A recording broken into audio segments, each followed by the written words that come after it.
বিসমিল্লাহির রহমানির রহিম। প্রিয় দেশবাসী, আসসালামু আলাইকুম। আমি সামিউল প্রধান, রংপুর মেডিকেল কলেজ হাসপাতালের কার্ডিওলজি বিভাগের পেইং বেড থেকে বলছি। গত বুধবার গোসল করার সময় আমি হাঁপাচ্ছিলাম, আর রাত 11টার দিকে আমি অস্বস্তি বোধ করছিলাম।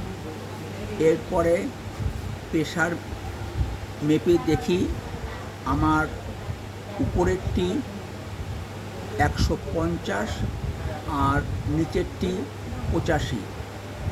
এরপরে বিপিনর 2.5 একটি সেবন করি।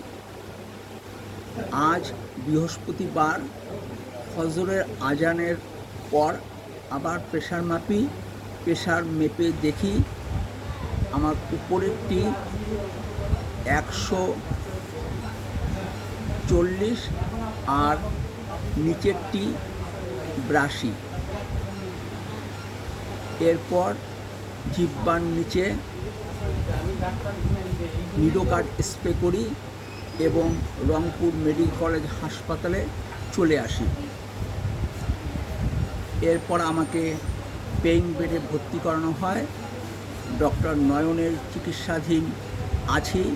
উনি আমাকে কয়েকটি টেস্ট দিয়েছেন, টেস্টগুলো করেছি, এখনও তার রিপোর্ট পাইনি। আশা করি সুস্থ হয়ে উঠব।